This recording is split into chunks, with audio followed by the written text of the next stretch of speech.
দৃশ্য অদৃশ্যের অনেক ক্ষতি আছে, এগুলো এখনকার সায়েন্স বিশ্বাস করে না। আর সায়েন্স বিশ্বাস করে না বলে যে আমরা বিশ্বাস করবো না এমনটাও নয়, ঠিক আছে?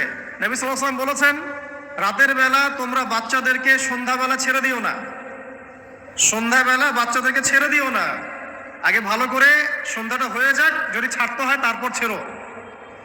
তারপর রাতের রাত যখন গভীর হবে তখন তোমরা এলোপাথালি ঘোরাফেরা করো না, রাস্তাঘাটে বনে জঙ্গলে ঘোরাফেরা করো না। আর এই সময় এমন কিছু মাখলুককে আল্লাহ পাক ছেড়ে দেন যাদেরকে তোমরা দেখো না। এখন বিজ্ঞান যেটা প্রমাণ করতে পারে নাই, এটা কি বিজ্ঞানের ব্যর্থতা না ইসলামের ব্যর্থতা? যদি বৈজ্ঞানিকভাবে আপনি প্রমাণ করতে না পারেন তাহলে সেটার কোনো অস্তিত্ব নাই। এই কথাটাকে ডাহা মিথ্যা কথা। যদি মুমিন হতে চান তাহলে এই কথার উপরে এসে ইসলাম কবুল করতে হবে। যদি মুমিন মুসলিম হতে চান এই কনসেপ্টটার ঊর্ধ্বে এসে ইসলাম কবুল করতে হবে। আল্লাহ রব্বুল আলামিন এবং তার রাসূল যা বলেছেন সেটাই চূড়ান্ত সত্য, সেটা আমরা প্রমাণ করতে পারি বা না পারি, এটাকে অন্ধভাবেই বিশ্বাস করতে হবে। এটাই হচ্ছে একটা মৌলবাদী কনসেপ্ট। আর এভাবে ইসলামের মৌলিক বিষয়গুলোকে না মানলে কেউ মুসলিমই হবে না। কথা কি বুঝতে পারছেন? আচ্ছা, তিনি বলছেন রাতের বেলায় এমন কিছু মাখলুক বের হয় যাদেরকে তোমরা দেখো না। দুষ্ট জিন বের হয়। কি বের হয়? জিন জাতি নাই পৃথিবীতে? আল্লাহ পাক সূরা জিন নামে একটা গোটা সূরা নাজিল করেছেন, করেন নাই?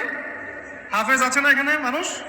কুলু হিয়া ইলাইয়া আন্নাহু ইসতামা নাফারুম মিনাল জিন্নি ওয়া ক্বালু ইন্না সামি'না কুরআনান আজাবা। জিনদের একটা দল কোরআন শুনে বলেছিল যে আমরা অদ্ভুত আজব একটা কোরআন শুনেছি। তারপর তারা গিয়ে তাদের কওমের কাছে ইসলামের দাওয়াত দেয়, ওই কওম ইসলাম কবুল করে। এটা নবী সাল্লাল্লাহু আলাইহি ওয়াসাল্লামের জীবনের সেই সময়কার ঘটনা, যখন নবীজি তায়েফ থেকে ফিরে আসছেন, তায়েফবাসী তাকে অত্যাচার করলো, তিনি নাখলা উপত্যকায় এসে নামাজ পড়ছেন, ওই নামাজের কেরাত শুনে জিনরা ইসলাম কবুল করেছে। সূরা জিনে আল্লাহ পাক এই কথা নাজিল করেছেন। তো আল্লাহ পাক যে বলছেন জিন জাতি আছে, আল্লাহ কি মিথ্যা কথা বলছেন? নাকি নাসা যখন বলে এলিয়েন আছে তখন ওইটা সত্য, আর আল্লাহ বলছেন জিন জাতি আছে এটা মিথ্যা? তা আমাদেরকে আবার নতুন করে মুসলমান হওয়া লাগবে এখন না? আমাদের কনসেপ্ট চেঞ্জ হয়ে গেছে। আবার দেখেন আল্লাহ পাক বলছেন সূরা জারিয়াতের 56 নম্বর আয়াতে, ওয়ামা খালাকতুল জিন্না ওয়াল ইনসা ইল্লা লিয়াবুদুন। আমি জিন আর মানুষকে শুধু আমার ইবাদত করার জন্যই সৃষ্টি করেছে। তাহলে দুটো জাতি পাওয়া গেল, জিন এবং মানুষ। জিন কিসের তৈরি? আগুনের তৈরি। মানুষ কিসের তৈরি? কাদামাটি। ফেরেশতা কিসের তৈরি? নূরের তৈরি। তো এই যে সৃষ্টির বৈচিত্র্য, এটা কার কার সৃষ্টি? তো সেই আল্লাহ পাকের জ্ঞান সবচেয়ে বেশি না আমার জ্ঞান সবচেয়ে বেশি? সে আল্লাহর পক্ষ থেকে যখন কোরআন এবং হাদিস নাজিল হবে তা আমি অন্ধভাবে মানবো না, নাকি আমি আল্লাহকে চ্যালেঞ্জ করবো ইবলিসের মতো? ইবলিস আল্লাহকে চ্যালেঞ্জ করছে না, খালাকতানি মিন নার ওয়া খালাকতাহু মিন তিন। আমি কেন আদমকে সিজদা করতে যাব? আমি কেন আদমকে সিজদা করতে যাব?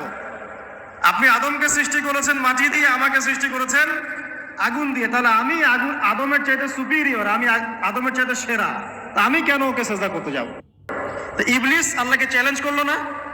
তো এখন আমরা যারা আল্লাহকে চ্যালেঞ্জ করছি, এখন এই বিশ্বে যারা আল্লাহকে চ্যালেঞ্জ করছে, কোরআনকে চ্যালেঞ্জ করছে, হাদিসকে চ্যালেঞ্জ করছে, এরা কি আল্লাহর অনুগত বান্দা না ইবলিসের এজেন্ট?